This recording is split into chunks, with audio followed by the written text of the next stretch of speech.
Hello, my dear student and my friends. How are you? I hope you are healthy. ठीक है।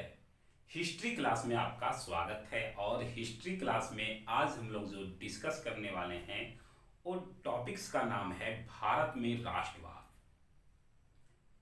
अब बात ये उठती है कि आखिर भारत में राष्ट्रवाद का अर्थ क्या होता है। तो उससे पहले तो भारत एक देश है और राष्ट्रवाद का अर्थ क्या होता है ये जानेंगे। राष्ट्रवाद का अर्थ होता है कि अपने राष्ट्र के हित में किया गया कार्य और अपने राष्ट्र से प्रेम की भावना ही राष्ट्रवाद कहलाता है। अपने राष्ट्र के हित में किया गया वो सारा कार्य और अपने राष्ट्र के प्रति आपका प्रेम भाव ये राष्ट्रवाद कहलाता है। समझिए, इसको आप ऐसे भी समझ सकते हैं। आप अपने देश के लिए आज अगर आप बोलिएगा कि राष्ट्र के हित के लिए कार्य को करना, हित के मतलब ये हुआ कि एक राष्ट्र को सही मायने में सही ढंग से चलाने के लिए अगर हम कह दें कि हम अपने देश से प्यार करते हैं तो कहना और करना दोनों अलग है। राष्ट्र के हित के कार्य के मतलब है, आप जानते हैं कि भारत एक धर्मनिरपेक्ष देश है। यहाँ पे विभिन्न प्रकार के और विभिन्न समुदाय के और विभिन्न धर्मों के लोग रहते हैं। अगर आप अपने राष्ट्र के हित में कार्य करना चाहते हैं तो राष्ट्र में कभी भी जो है आपसी प्रेम भाव भाईचारा खत्म ना हो। और जब तक देश के हित में आप कार्य कैसे कर सकते हैं, तो देश को सहयोग करके आपसी भाईचारा को बनाए रख के, ठीक है। अगर आपसी भाईचारा बना हुआ रहेगा तो आप अपने देश के हित में कार्य कर रहे हैं और कहीं ना कहीं आपका देश जो है वो प्रगति की ओर जा रहा है। आप ऐसे भी समझ सकते हैं कि जिस घर में लड़ाई नहीं होती है, हर घर में अपने माँ और अपने पिता के प्रति मातृत्व भावना होते हैं, उस घर का विकास बहुत आकाश तक जाता है, ठीक है। लेकिन उस घर का विखंडन हो जाता है जिस घर में चार भाइयों का विचार चार तरह से होता है। समझिए, वहां पे अपने घर के हित के लिए कार्य नहीं किया गया है। हमारा देश विभिन्न समुदाय विभिन्न धर्मों के देश है। यहाँ अगर आपको अपने देश का विकास करना है तो सभी समुदाय और सभी धर्मों के हित में कार्य को करना होगा और हमें अपने देश के लिए कार्य करना होगा, क्योंकि हम हिंदू से पहले इंडियन हैं, मुस्लिम से पहले इंडियन हैं और क्रिश्चियन से पहले भी इंडियन है, किसी भी धर्म बौद्ध से पहले भी इंडियन है। ये सब देश के विकास का एक सबसे बड़ा रोड़ा है। हमें हमारे देश में सभी धर्मों का जो है इक्वल सम्मान दिया गया है, लेकिन उससे पहले अपने देश के हित के लिए कार्य करना चाहिए। और देश के हित तभी होगा जब देश में शिक्षा व्यवस्था होगा। तो ये टॉपिक्स अभी नहीं है, बस हम आपको राष्ट्रवाद समझा रहे थे कि अपने देश के हित में किया गया कार्य ही राष्ट्रवाद है, सिंपल भाषा में। तो इस टॉपिक्स में हम लोगों को जो पढ़ना है वो संक्षेप में कुछ हम टॉपिक्स को लिख रखे हैं, लेकिन पढ़ेंगे सारा। इसलिए लिख रखे हैं ताकि ये ऑब्जेक्टिव क्वेश्चन आपसे पूछ सकता है। जैसे अगर पहला बार किसके पहला क्रांति जिसको हम लोग बोलते हैं 1857 की क्रांति, 1857 की क्रांति, ठीक है। आपसे पूछा जाएगा पहला भारत में पहला क्रांति कब हुई थी अंग्रेजों के विरुद्ध में, तो आप लिख सकते हैं 1817 में। इसको बोला जाता है पहला स्वतंत्रता संग्राम हुआ। यानी कोई व्यक्ति जो है पहली बार अपने स्वतंत्र भारत का मांग किया, उसे लगने लगा कि अब मुझे स्वतंत्र होना चाहिए, मैं गुलाम हूं किसी का। ये कब हुआ था? 1857 में। हम तो यहां बस छोटे टॉपिक्स का डिस्कस कर रहे हैं, क्योंकि सारा टॉपिक्स को हम लोग डिटेल में स्टडी भी करेंगे और बिल्कुल अपने भाषा में याद रखिएगा। 1870 में वंदे मातरम का नारा हुआ। किनके द्वारा? बंकिम चंद्र चटर्जी के द्वारा। समझ गए ना, बंकिम चंद्र चटर्जी के द्वारा। क्योंकि आप अगर क्रांति आंदोलन करते हैं तो आपके पास कोई नारा होना चाहिए ना, तो वंदे मातरम नारा होना चाहिए। तो कहने मतलब उस वंदे मातरम का किया गया। ठीक है, 1885 में कांग्रेस का स्थापना हुआ, कहां पे? मुंबई में। और उसका पहला अध्यक्ष जो बने वो कौन बने? उमेश चंद्र बनर्जी।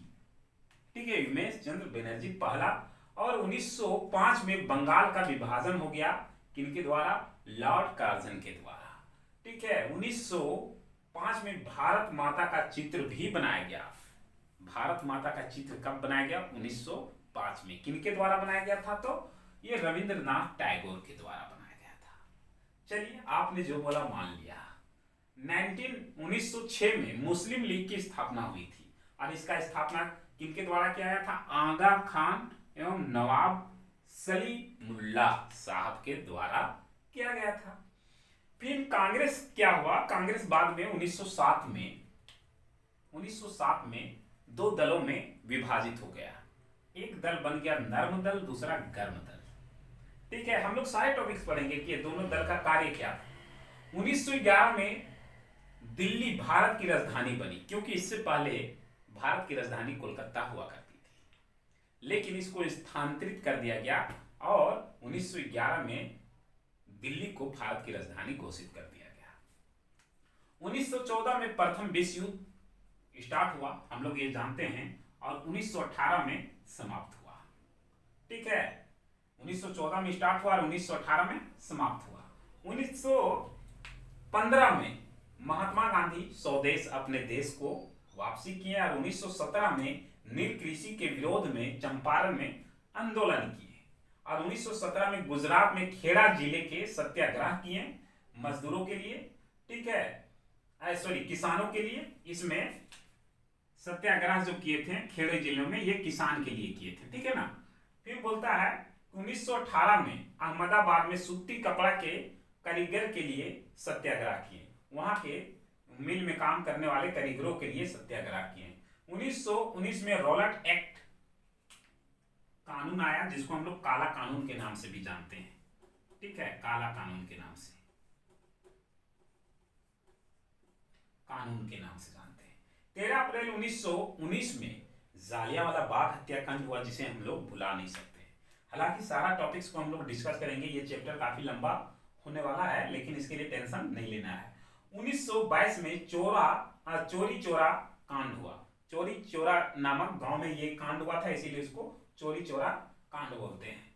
1928 में साइमन कमीशन आया।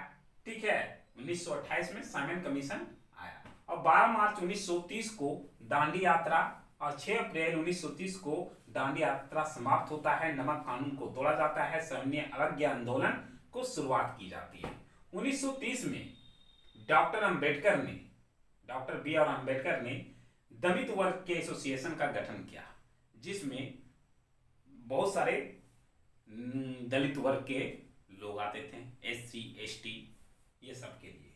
23 मार्च 1931 में भगत सिंह, सुखदेव और राजगुरु को फांसी दी गई थी।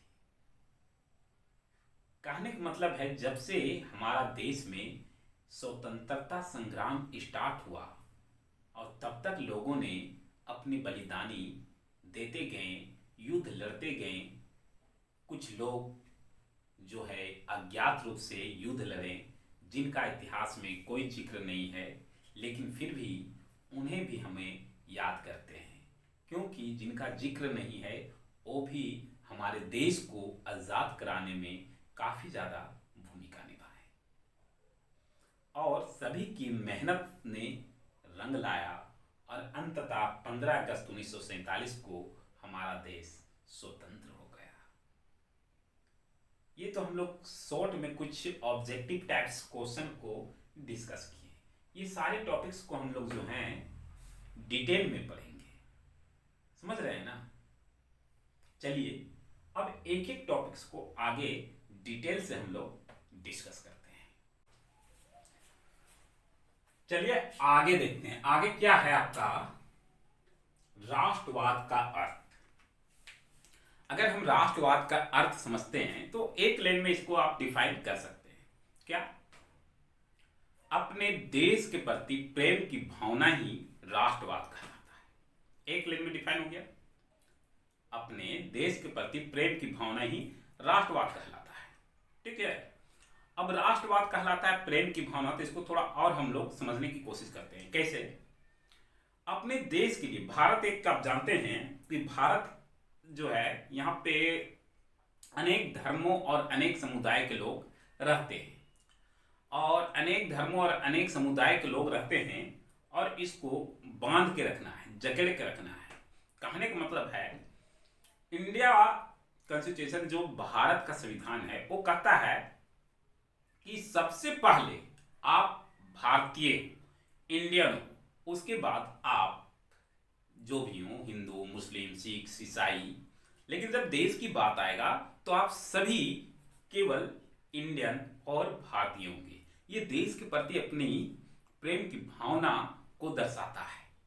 अगर देश की बात हो तो एक हिंदू भी निकलेगा, एक मुस्लिम भी निकलेगा, एक क्रिश्चियन भी निकलेगा, बौद्ध भी निकलेगा, अनेक धर्मों के लोग एक साथ डंडे लेके, लाठी लेके युद्ध करने के लिए निकलेंगे। जस्ट लाइक बोल सकते हैं, क्या ऐसा कोई रूल्स बना है कि जो बॉर्डर पे हमारे सैनिक शहीद होते हैं वो किसी विशेष धर्म या किसी विशेष समुदाय के लोग होते हैं? बिल्कुल नहीं, वो हर धर्म और हर समुदाय के लोग उस बॉर्डर पे अपने देश की रक्षा करने के लिए खड़े होते हैं। ये उन लोगों के वे लोग देश के प्रति अपने राष्ट्रवाद की भावना को दर्शाता है। ये तो समझ में आ गया होगा आपको राष्ट्रवाद। चलिए आगे हम लोग बात करते हैं, आखिर राष्ट्रवाद को जन्म देने वाले कारक क्या रहे होंगे। तो यूरोप में राज्यों का उदय भी एक इसका कारण रहा। जैसे क्या होता है कि इसको हम लोग ऐसे भी समझ सकते हैं, आपको मैं बताता हूं। एक परिवार में 4 भाई रहते थे, ठीक है।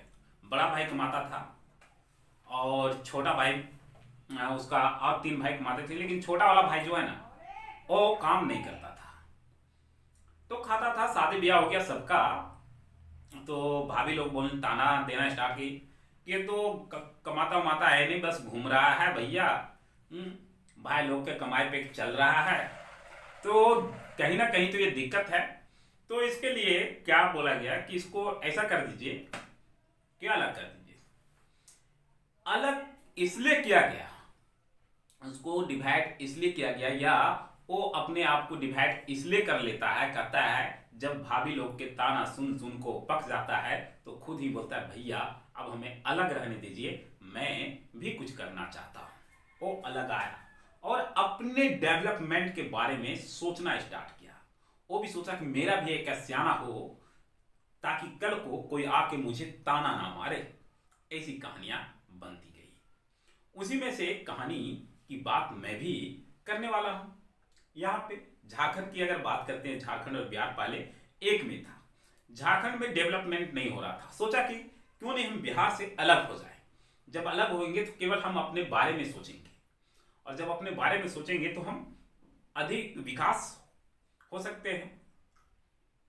और यही कारण होता है कि राज्य टूट के 2 राज्यों में डिवाइड हो जाते हैं, ताकि दोनों का डेवलपमेंट अच्छी तरह से हो सके। तो ये भी कारण रहा कि राज्य का उदय, जिससे लोगों के अंदर जो है राष्ट्रवाद की भावना जगती गई। अगर हम यहाँ पे बात करते हैं भारत में, तो भारत, वियतनाम जैसे देशों में उपनिवेशवाद का आंदोलन जो है वो राष्ट्रवाद की भावना को जागृत किया। क्योंकि ये जो उपनिवेशवाद थे, जो शक्तिशाली देश थे, ठीक है, जो कमजोर देशों पे आके अपना निवेश को बढ़ावा देते थे, और वहाँ पे वो लोग जाके, जैसे कि इंडिया को भी तो उसी टाइप में गुलाम बनाया गया है ना। तो कहने का मतलब है कि ये भी एक बहुत बड़ा कारण रहा है, ठीक है। तो चलिए आगे हम लोग देखते हैं भारत में राष्ट्रवाद की भावना पनपने का कारण क्या है।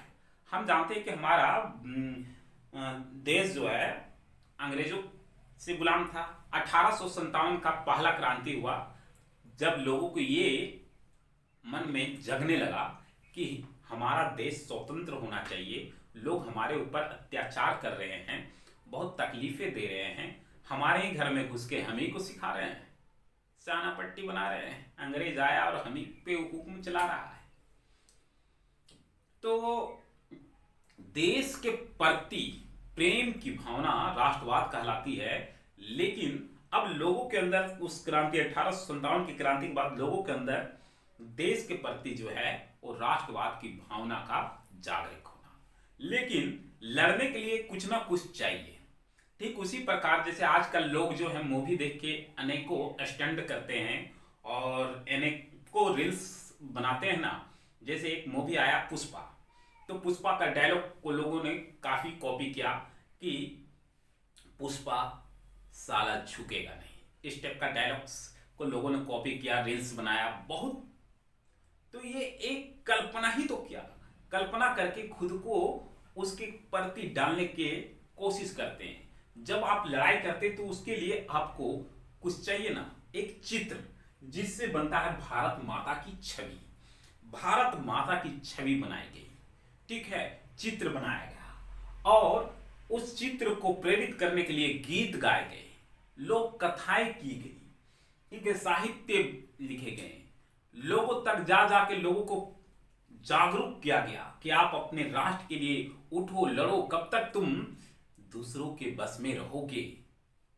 ये माँ है तुम्हारी, भारत माँ है, ये पूरा जो इंडिया है पूरा वो हमारी माता है, और इस माता को किसी गैरों ने कब्जा कर लिया है, अब हमें इसे छुड़ाना है।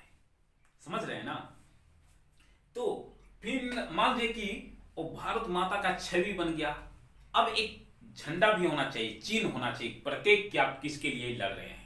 जैसे महाभारत और रामायण की युद्ध को देखें तो वहां भगवा का झंडा होता था ना, तो सबका बिना प्रतीक का, बिना जुनून का और बिना झंडे का, चिन्ह का आप किसके लिए लड़िएगा, कुछ तो चिन्ह होना चाहिए ना। तो भारत का झंडा फिर आया चिन्ह के रूप में, भारत माता का छवि आया।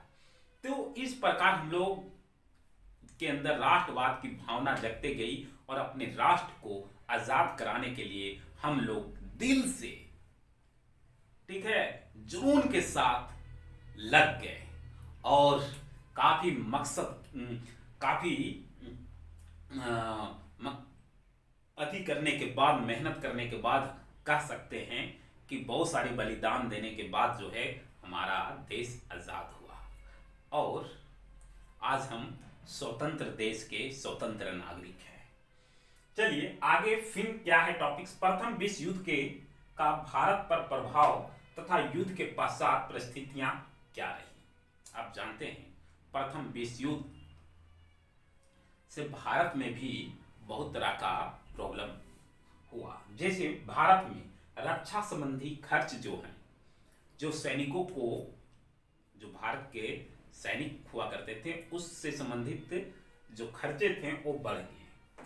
खर्च बढ़े तो टैक्स जो है लगाया गया, ठीक है, सरकार के द्वारा टैक्स में डबल टैक्स कर दिया गया, दोगुना कर दिया गया, महंगाई बढ़ गया, ठीक है। 1913 से 1918 तक दाम दो गुने हो गए थे। 1913 से अगर बात करें 1918 तक तो दाम जो है ना वो दो गुने बढ़ चुके थे। इतना ज्यादा दाम जो है वो बढ़ गए थे। फसल खराब होने के कारण भूखमरी भी आ गया था और भूखमरी में ही एक बीमारी का जन्म हुआ 1918 में, स्पेन फ्लू। स्पेन फ्लू के नाम से ये बीमारी जाना जाता है, लेकिन ये स्पेन से नहीं आया था, ठीक है, स्पेन से नहीं आया था क्योंकि इसका सटीक प्रूफ नहीं मिलता है कि आखिर ये बीमारी कहां से जन्म लिया। ये स्पेन फ्लू एक ऐसा बीमारी था, हल्का सा गले में खराश होता था, बुखार लगता था, सर दर्द होता था और लोगों की डेथ हो जाया करता था। ठीक कोरोना के ही जैसा ये भी बीमारी था।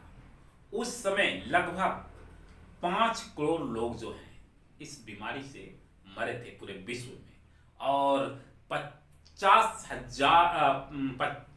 करोड़ लोग जो हैं वो संक्रमित हुए थे।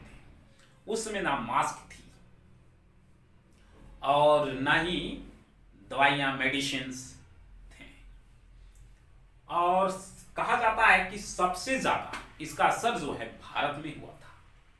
5 करोड़ लोग पूरे वर्ल्ड में मिला के मरे थे, लेकिन उनमें से 1 से 2 करोड़ जो लोग थे वो कहाँ के थे पता है आपको? इंडिया के। 1 से 2 करोड़ के लगभग में लोग इंडिया के थे। इंडिया में इस बीमारी को बम्बे फ्लू और के नाम से जाना जाता था, या बम्बे फीवर के नाम से जाना जाता था। यहाँ पे लोग किस प्रकार मर रहे थे? यहाँ पे सबसे ज्यादा अगर किसी की मौत हुई थी तो वो था दलित। दलित लगभग 61.6% लोग मारे गए थे, सबसे ज्यादा। अगर हम बात करते हैं दलित, मुस्लिम 19 और स्वर्ण 18, ईसाई 18 और यहूदी 11, यूरेशियन 11, फारसी 9, यूरोपियन 8.3। यहाँ पे सबसे ज्यादा जो है भारत में दलित समुदाय के लोगों को मृत्यु हुई थी, क्योंकि आप जानते हैं कि देश हमारा जब आजाद नहीं था तो दलित समुदाय के लोग जागरूक नहीं थे। जस्ट बोल सकते हैं कि वो समाज से बहुत दूर रहते थे, वो बहुत कमजोर थे, वो लड़ नहीं सकते थे। उनके पास उनकी इलाज के लिए जो है लोग, उनकी बहुत सारी दलित बस्तियों में जो है लोग इलाज के लिए जाते भी नहीं थे, क्योंकि लोग उसमें उनसे भेदभाव रखते थे, उनसे छुआते थे। तो भेदभाव और छुआछूत रख होने की वजह से वहां तक उनकी सही इलाज नहीं पहुंची, और कह सकते हैं कीड़ों मकोड़ों के जैसा लोग मरे जा रहे थे इस बीमारी से। कोरोना के ही जैसा ये बीमारी भी बहुत दिनों तक रहा, 2 साल तक ये बीमारी रहा था। 1918 से स्टार्ट हुआ था और 1920 तक ये बीमारी रहा था। ठीक उसी प्रकार जैसे अभी आपका कोरोना 20 से स्टार्ट हुआ, 22 तक अपना असर दिखाता रहा। तो ये था आपका फ्लू। अब आगे हम लोग देखते हैं कि आगे, चलिए आगे देखते हैं आगे क्या है टॉपिक्स। सत्याग्रह का अर्थ। सत्याग्रह का अर्थ क्या होता है? सत्याग्रह एक ऐसा आंदोलन था जो सत्य पे आधारित था। किस पे आधारित था? सत्य पे आधारित था, अहिंसा पे आधारित था। ठीक है, सत्य और अहिंसा पे आधारित आंदोलन को सत्याग्रह आंदोलन कहा गया। ये महात्मा गांधी द्वारा ये आंदोलन जो है लाया गया। सत्याग्रह सत्य पर बल दिया जाता था, ठीक है, और यह आंदोलन महात्मा गांधी द्वारा लाया गया। महात्मा गांधी द्वारा भारत में किए गए सत्याग्रह, महात्मा गांधी ने भारत में अनेकों सत्याग्रह किए, क्योंकि महात्मा गांधी का मानना था कि अगर हम सत्य हैं और सत्य के राह पे चल रहे हैं तो एक ना एक दिन अवश्य हमें अपना मंजिल मिलेगा। ये महात्मा गांधी का कथन था। 1915 में 1915 में दक्षिण अफ्रीका से भारत महात्मा गांधी लौटे, और जब भारत लौटे तो भारत का स्थिति बहुत दयनीय था। महात्मा गांधी भारत की स्थिति को देखकर जो है वो ठान लिए कि अब जो भी हो हम भारत को जो है अंग्रेजों से मुक्त करा के रहेंगे। और इसके लिए उन्होंने हिंसा का रास्ता नहीं चुना, अहिंसा का रास्ता चुना। ठीक है, अहिंसा का, सत्य का रास्ता चुना, क्योंकि इनका मानना था कि सत्य ही विजय दिलाता है, असत्य विजय नहीं दिला सकता है। तो सबसे पहले अगर ये आंदोलन जन आंदोलन सत्याग्रह आंदोलन को ही बोला गया है। जन आंदोलन जनते के लिए, पूरे सन के लिए किया जा रहा है। सबसे पहले इनका आंदोलन स्टार्ट होता है चंपारण, जो कि बिहार में है, 1917 में, नील कृषि के विरोध में। वहां के ऊपर जो है सरकार के द्वारा, अंग्रेज सरकार के द्वारा किसानों पे जबरन खेती करवाना या उन्हें सही मजदूरी ना देना, बहुत तरह के उन लोगों को टॉर्चर किया जा रहा था। तो वहाँ पे सबसे पहले इन्होंने किसानों को समझाया और किसानों को जागरूक करते हुए ये पहला आंदोलन स्टार्ट किए। 1917 में ही इन्होंने गुजरात में खेड़ा जिले के किसानों के लिए भी आंदोलन किया, ठीक है। और 1918 में सूती कपड़ा मिल के लिए मिल में काम कर रहे कारीगरों पे अत्याचार जो हो रहा था, उसके विरुद्ध में भी इन्होंने अहमदाबाद में जो है आंदोलन किया। इनकी कहानी तो अब स्टार्ट हो रही है। बाद में क्या है, एक कानून आता है, उस कानून का नाम है रॉलेट एक्ट कानून। रॉलेट एक्ट कानून, इसको काला कानून के भी नाम से जाना जाता है। और ये जो है सर सिडनी रॉलेट के अध्यक्षता में इस कानून को पास किया गया था, ठीक है। इन्हीं महाशय के अध्यक्षता में कानून को पारित किया गया था।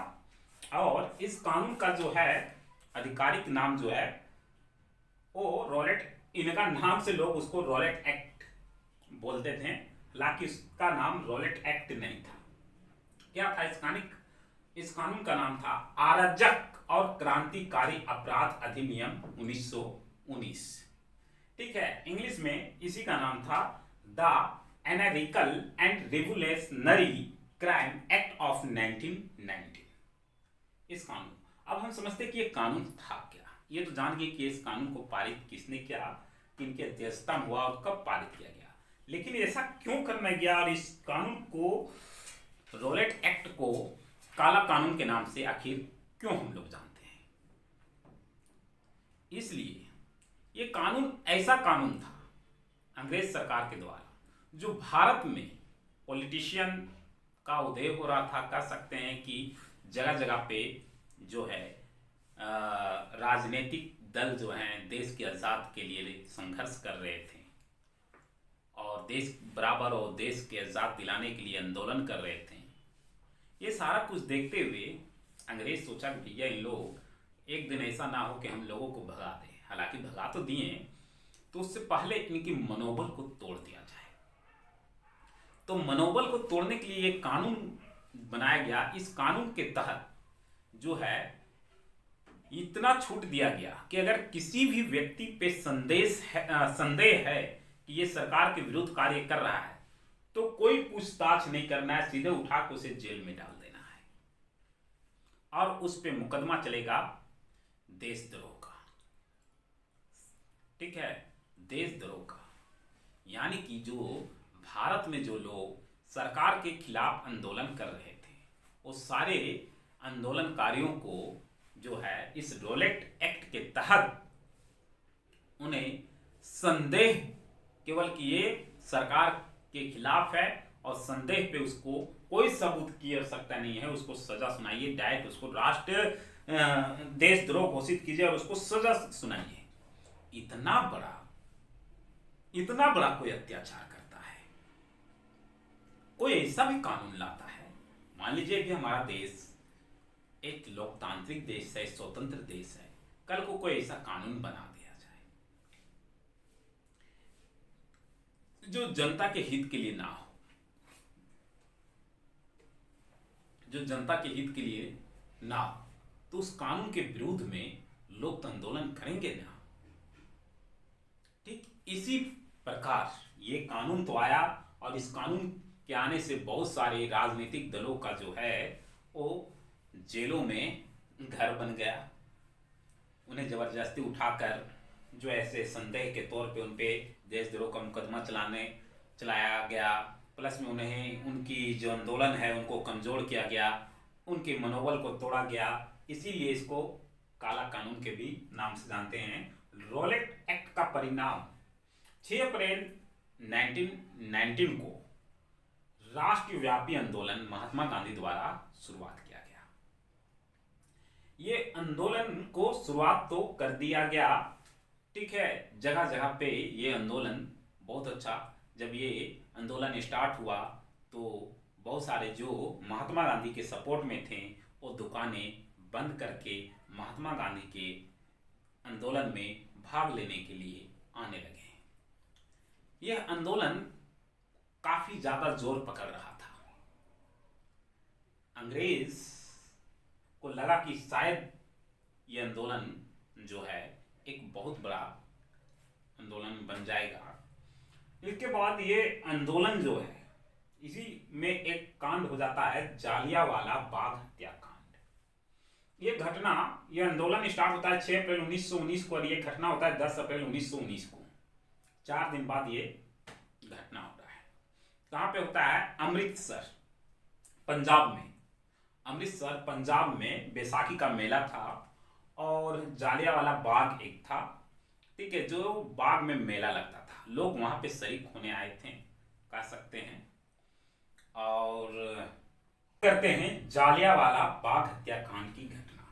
ये घटना 10 अप्रैल 1919 को हुआ था, यानी 10 अप्रैल 1919 को अमृतसर पंजाब में, ठीक है। वहां पे बैसाखी का मेला था उस दिन, जिस दिन ये कांड हुआ उस दिन बैसाखी का मेला था और जालियांवाला बाग में ये मेला आयोजित था, ठीक है, जहां पे सैकड़ों लोग, हजारों लोग जो है शहीद हुए थे मेला में, शहीद हुए थे मेला देखने के लिए एक दूसरे का। और वहीं पे महात्मा गांधी और सभी के द्वारा इस आंदोलन के बारे में लोगों को जागरूक किया जा रहा था।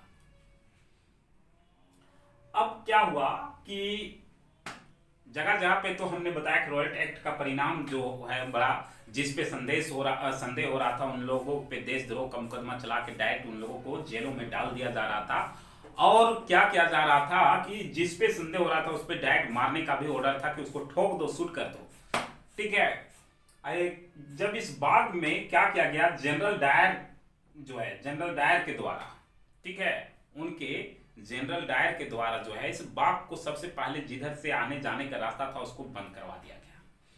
अब बंद करवा के उसके बाद उसको जो है गोलियों से भुंजवा दिया गया।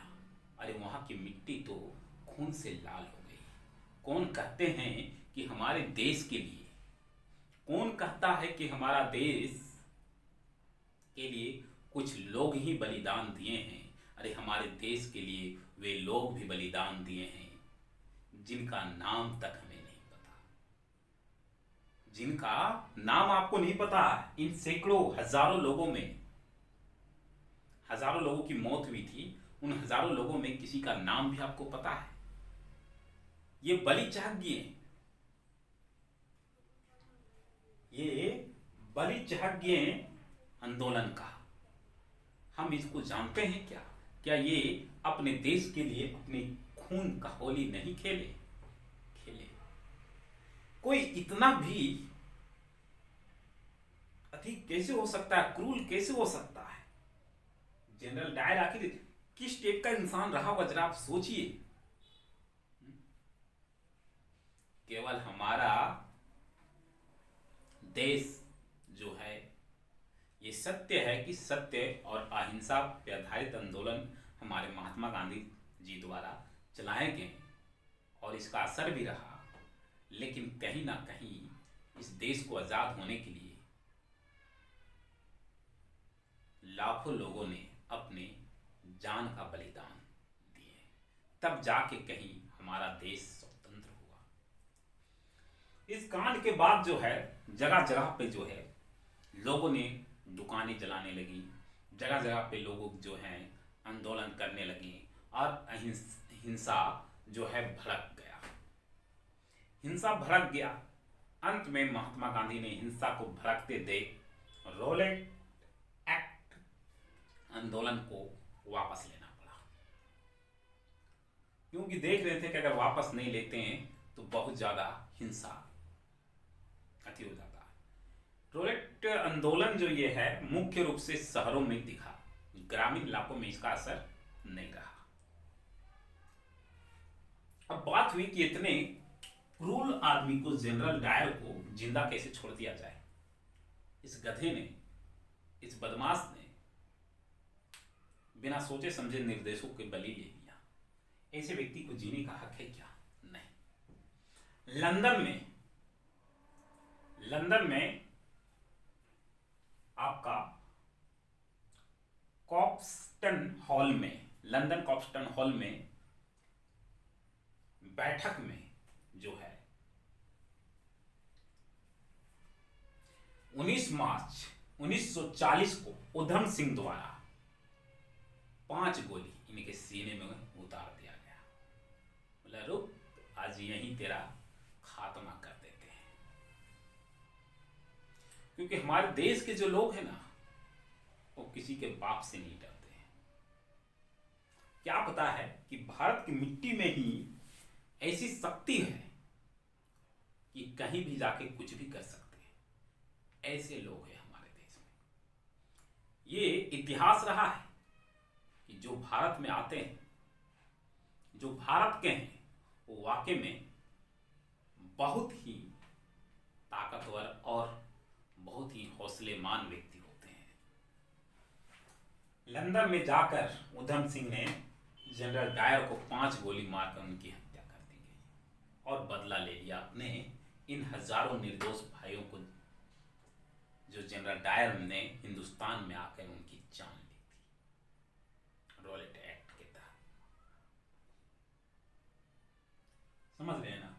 तो ये सारी चीज एकदम बहुत आसानी से, अगर रॉलेट एक्ट के खिलाफ महात्मा गांधी ने कब आंदोलन शुरू किया, तो आपको याद होना चाहिए 6 अप्रैल 1919 को राष्ट्रव्यापी आंदोलन महात्मा गांधी द्वारा चलाया गया था उनके खिलाफ में। जालियांवाला हत्याकांड कब हुआ? तो 10 अप्रैल 1919 को हुआ था। कहाँ हुआ था? तो अमृतसर पंजाब में हुआ था। बैसाखी का मेला आयोजित था और जालियांवाला बाग में ही, और वहीं पे ये कांड हुआ था। पूछ सकता है इसमें कितने सारे लोग मारे गए थे? तो हजारों लोग मारे गए थे और लगभग हजारों लोग घायल भी हुए थे। रॉलेट एक्ट कानून कब पारित हुआ था? तो आप बोल सकते हैं 26 जनवरी 1919 को सर सिडनी रॉलेट के द्वारा। देखिए, ये जो है ऑब्जेक्टिव क्वेश्चन में आपका पूछता है कंपटीशन के एग्जाम में। रॉलेट एक्ट का जो है वो कानूनी नाम क्या था, यानी सरकारी नाम बोल सकते हैं क्या था? तो अराजक और क्रांतिकारी अपराध अधिनियम 1919, the anarchical and revolutionary crime act of 1919। समझ रहे हैं ना? चलिए, तो ये था। फिर ये क्वेश्चन पूछ सकता है कि पहला आंदोलन महात्मा गांधी जी द्वारा तो 1917 में नील कृषि के विरोध में किया गया था, है ना? तो आगे हम लोग फिर देखते हैं। फिलहाल के लिए चलिए आगे देखते हैं। आगे है खिलाफत आंदोलन। खिलाफत आंदोलन भारत में 1919 में मोहम्मद अली और शौकत अली के अध्यक्षता में खिलाफत समिति का गठन किया गया। ठीक है, ये खिलाफत आंदोलन क्यों किया गया, इसको जानने से पहले हम लोग समझेंगे तुर्की विभाजन। तुर्की विभाजन 1919 में अंग्रेजों द्वारा किया गया। कहा जाता है कि खिलाफत को समझने के लिए सबसे पहले खालीफा समझेंगे, क्योंकि खालीफा से बना खिलाफत आंदोलन। खालीफा क्या है? तो खलीफा हम लोग सिंपल भाषा में उसे कह सकते हैं वैसा देश जहां पे इस्लामिक कानून हो और इस्लामिक कानून को फ्लो करने वाले शासक को खलीफा बोला जाता था, जो पूर्ण रूप से इस्लामिक कानून पर आधारित होता था, जो उनके द्वारा कुरान में जो तय किया गया है उसी पे आधारित होना चाहिए। जैसे हिंदुओं में भी था कि अगर हम बात करते हैं पहले का, तो हिंदुओं में मनुस्मृति था, उसके तहत हम लोग फ्लो करते थे। ठीक है, तो मुस्लिमों का भी एक अपना जो इस्लामिक कानून था उसको फ्लो करने वाले लोगों को खलीफा कहा जाता था। और तुर्की विभाजन के समय जो है अंग्रेजों का कुछ अजीबोगरीब जो है मुसलमानों के खिलाफ जो है नीतियां बना दी गई। और जब नीतियां बन गया तो उसके खिलाफ हो गए पूरे विश्व का मुसलमान, क्योंकि धर्म की जब बात आती है तो सब एकजुट हो जाते हैं, वो किसी भी धर्म की बात हो। ठीक है, जैसे टोपी नहीं लगाना, समझ रहे हैं ना, या और हिजाब ना पहनना, इस तरह का कुछ नीति वहां पे लागू कर दिया गया। ठीक है, जिसके बाद आंदोलन शुरू हो गया।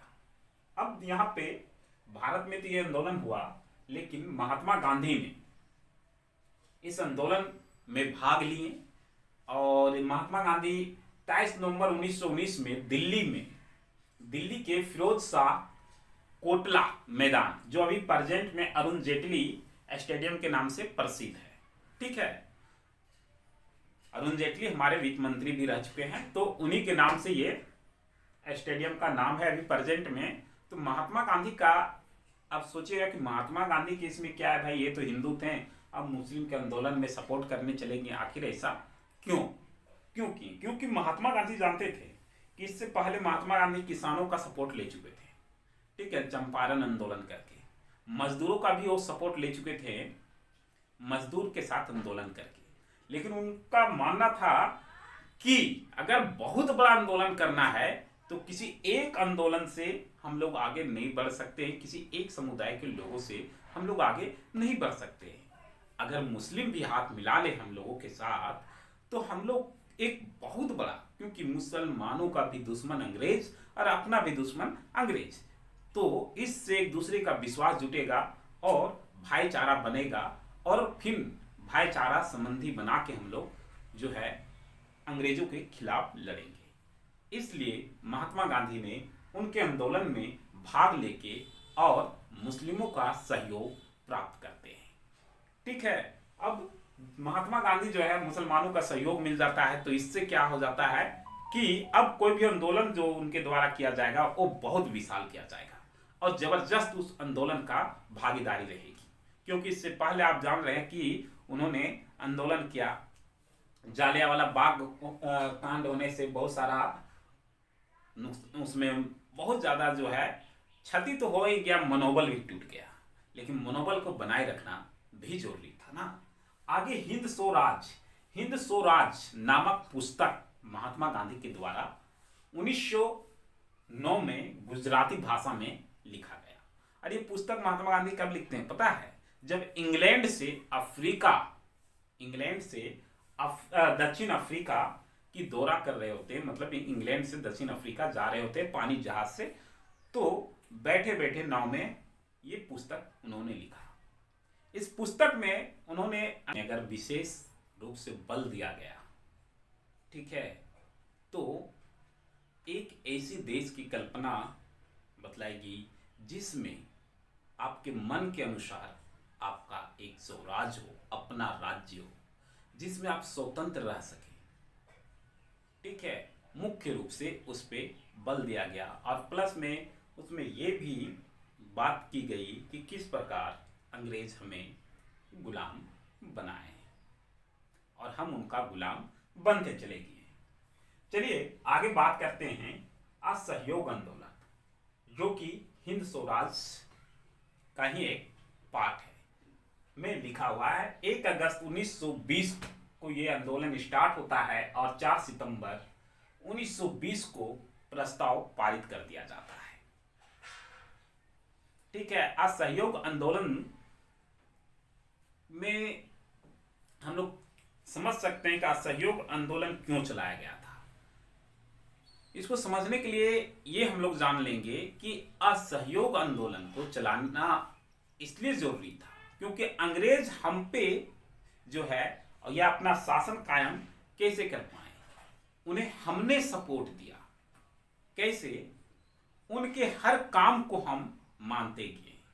अगर हम बात करें सेना में भर्ती होना, तो हम जाके सेना में भर्ती हुए और अंग्रेज इतने चालाक होते थे कि सेना में हमें भर्ती तो करवाते थे और युद्ध के पारी होता था तो हमें आगे लगा के हमारी तो डेथ करवा देते थे और पता चलता था कि अपने सैनिक को बचा लेते थे।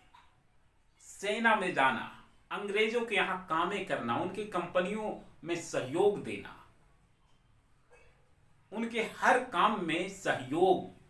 असहयोग से ही आप समझ गए होंगे कि अंग्रेजों के कार्य में अगर हिंदुस्तान के लोगों ने सहयोग किया है तभी आज अंग्रेज हम पे राज कर रहे हैं। महात्मा गांधी बड़ा ही बुद्धिमान व्यक्ति थे। वो समझ गए थे कि जिस दिन मैं अंग्रेजों को सहयोग नहीं करूंगा वो ऑटोमेटिक जो है वो हमें छोड़ देंगे। आप ऐसे भी समझ सकते हैं, कोई व्यक्ति जो आपके अपेक्षा से, जिसके ऊपर आप काम थोपे जा रहे हैं और वो किए जा रहा है, लेकिन जब वो व्यक्ति काम का विरोध करने लगेगा तो आपका काम बंद हो जाएगा। जैसे अब मैं एक एग्जांपल आपका देता हूं। हमारे यहाँ बगल में ट्यूशन कोचिंग चलता था।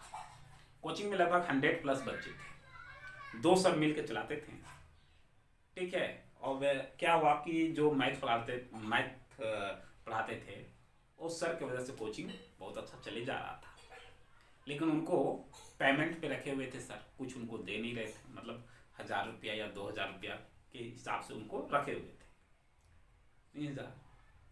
तो ये भी ईमानदारी से काम किए जा रहे थे, लेकिन बाद में इनको लगा कि हम लॉस में हैं, ये तो हमारे साथ गलत हो रहा है, और वो क्या किए, उनका सहयोग करना छोड़ दिए।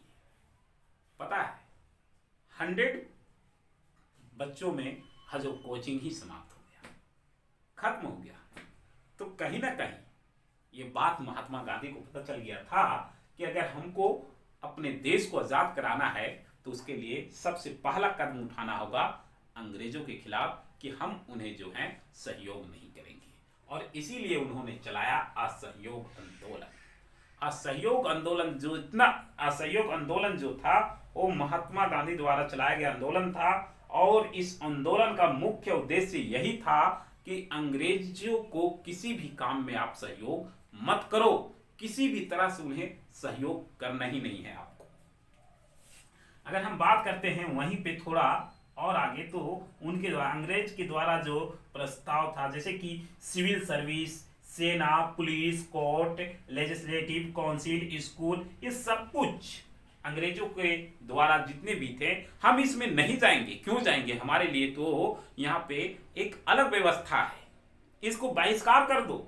दूसरी बात था कि विदेशी वस्तु जितने आ रहे हैं सब उसको आप बहिष्कार कर दो, ये प्रस्ताव था। कहने का मतलब है कि आंदोलन जो है ना आपका एकदम बिजोड़ अथी पकड़ते चला गया, और अंग्रेजों के द्वारा जितने भी कार्य थे सबको हम लोगों ने बहिष्कार किया। आंदोलन धीरे धीरे जो है वो कमजोर होने लगा शहरों में, क्योंकि शहर के अधिकतर लोग जो हैं वो कपड़े या बहुत सारे वस्तुएं, जो कि मिलों में जो कपड़े बन रहे थे, जो सामान गरीब लोग, मतलब कह सकते हैं कि मजदूर लोग जो थे, वो असहयोग आंदोलन, क्योंकि जो हाथ से बनाए हुए चीजें थी वो काफी महंगी बिकती थी, और उनके द्वारा जो भी चीजें बनाई जाती थी मशीन से वो सस्ती बिकती थी, या और भी मटेरियल्स जो सस्ते हो रहे थे, और कुछ अमीर गरीब के द्वारा जो मटेरियल आसानी से मिल जा रहा था वो चीज़ों एडॉप्ट नहीं कर पा रहे थे।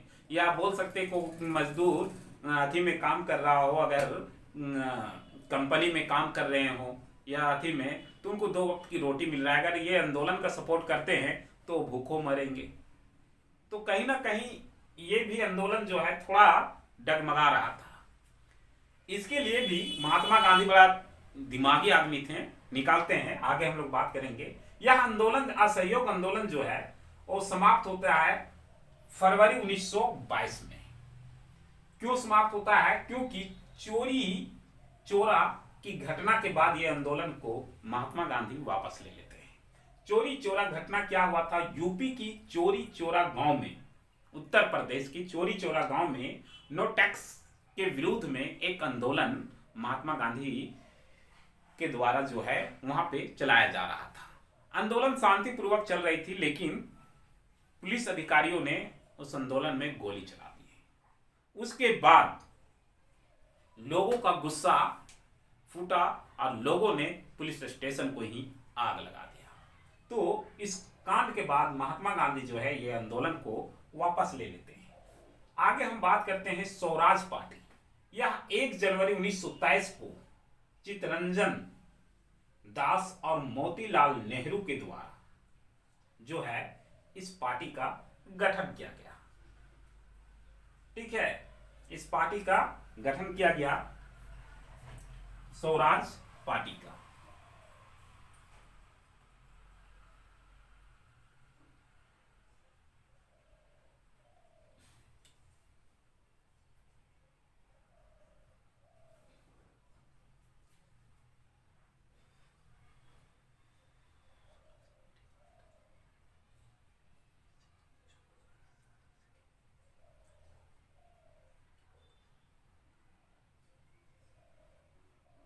क्योंकि इस पार्टी का गठन इसलिए किया गया था, आपको बता दें, क्योंकि कुछ लोगों का यह भी मानना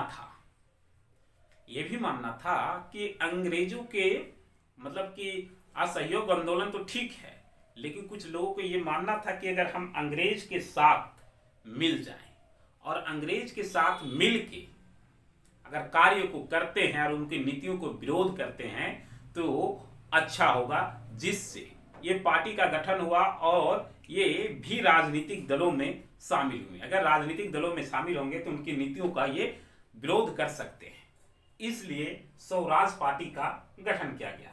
बाद में जो है यहाँ पे सैमन कमीशन आया। सैमन कमीशन जो है वो 7 ब्रिटिश संसदों का एक समूह था, जो सर जॉन सैमन ब्रिटेन के प्रधानमंत्री द्वारा इसको लागू किया गया था, सैमन कमीशन को, जो 8 नवंबर 1927 को ये पारित हुआ था।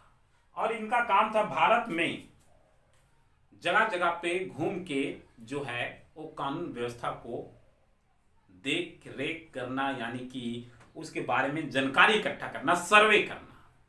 तो इसका विरोध इसलिए किया गया था क्योंकि इसमें केवल 7 ब्रिटिश संसद थे, एक भी इसमें जो है इंडिया का संसद नहीं थे। इसीलिए सैमन कमीशन वापस जाओ का नारा 3 फरवरी 1928 को यूसुफ मेहर अली के द्वारा दिया गया। ये नवयुवक संगठन के लोग थे, ये सैमन कमीशन वापस जाओ का नारा दिए। आपको बता देते हैं इसी में 26 जनवरी 1930 को स्वाधीनता दिवस घोषित कर दिया गया, क्योंकि दिसंबर 1929 को जो है आपका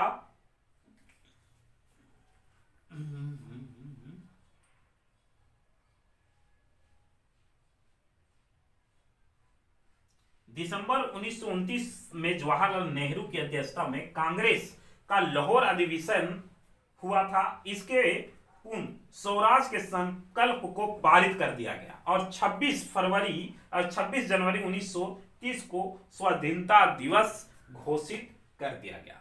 और स्वाधीनता दिवस घोषित कर दिया गया तो इसमें आपको बता दें कि स्वाधीनता दिवस घोषित करने का मतलब है कि देश को आधी आजादी मिल चुकी है। इसको हम लोग मिनी डेमोक्रेसी के नाम से भी जानते हैं।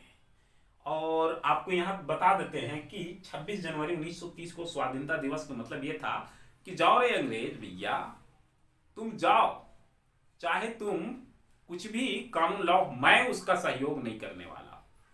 मैं आजाद हूं, एक आजाद की तरह रहूंगा, तुम भूखते रहो कुत्तों के जैसा, कुछ करो, हमें कोई फर्क नहीं पड़ता है। और हर साल ये स्वाधीनता दिवस हम लोग मनाएंगे।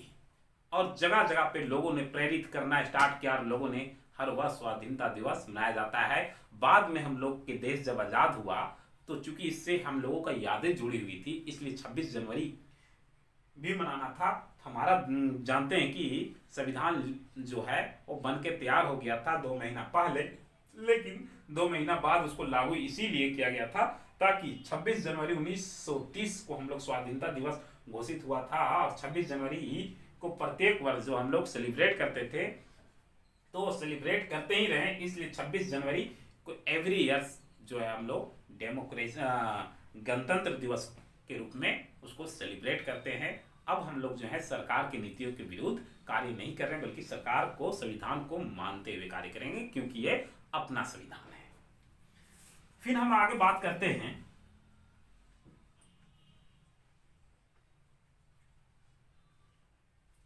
नमक यात्रा असहयोग आंदोलन। जनवरी 1930 में महात्मा गांधी ने लॉर्ड डार्विन के समक्ष 11 मांगे रखी थी। याद रखिएगा कितनी मांगे? 11। पहला मांगे क्या था कब रखी थी? 1930। आगे हम बात करते हैं लॉर्ड डार्विन।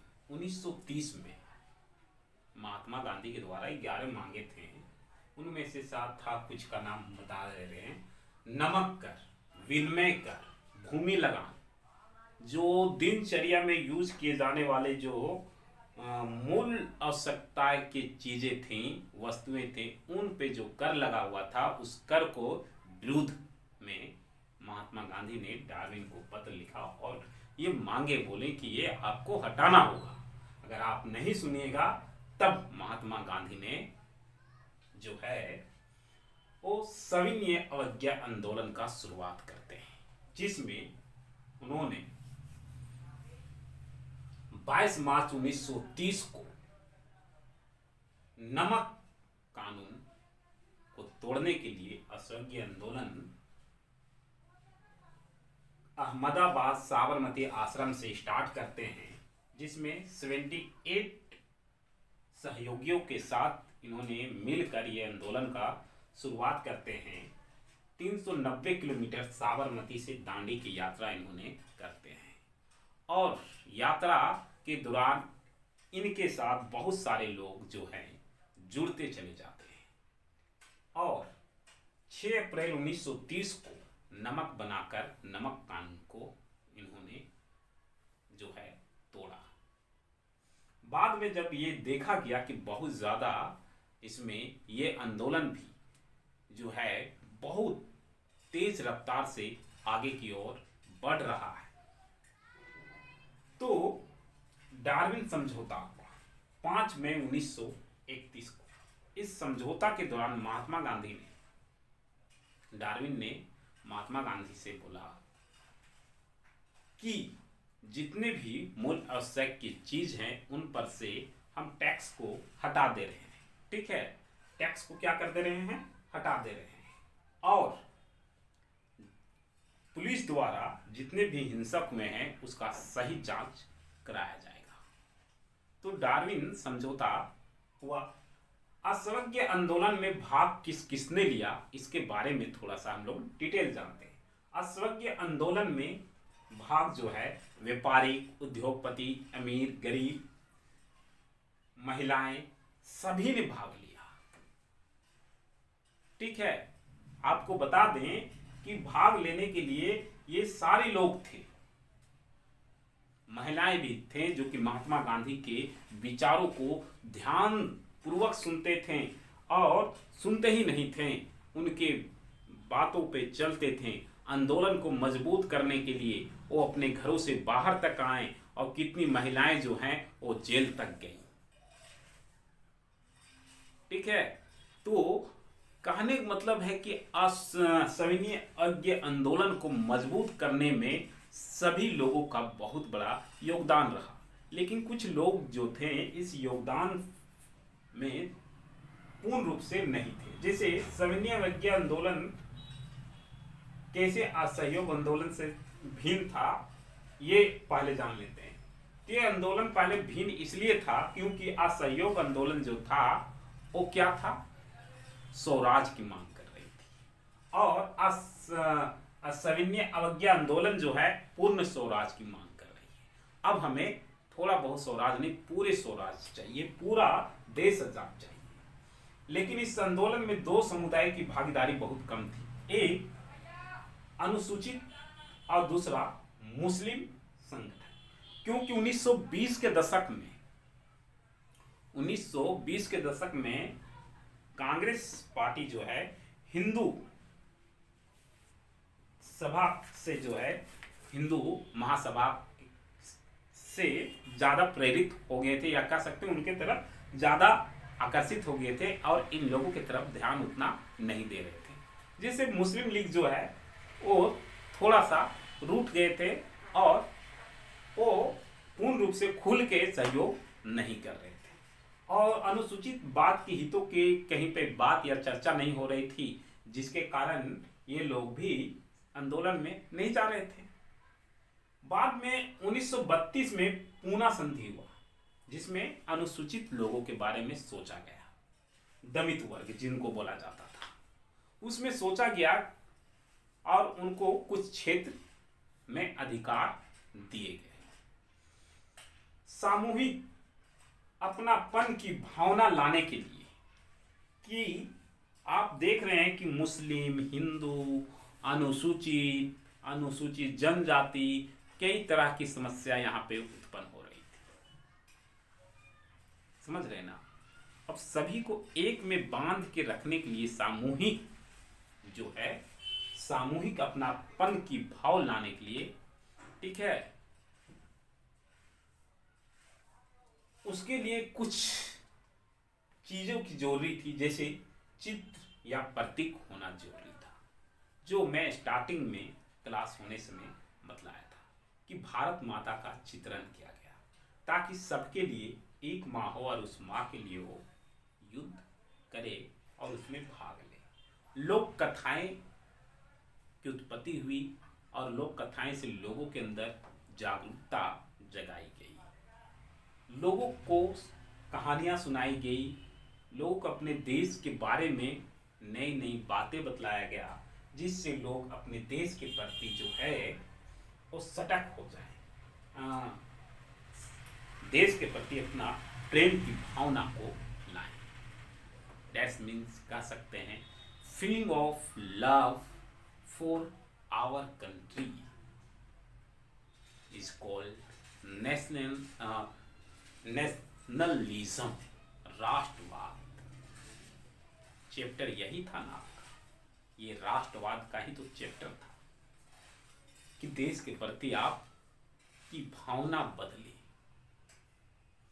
तो बिना चित्र, बिना लोक कथाएं, बिना गीत जैसे वंदे मातरम गीत आया, अपने देश की स्तुति कर सकते हैं, वंदे मातरम।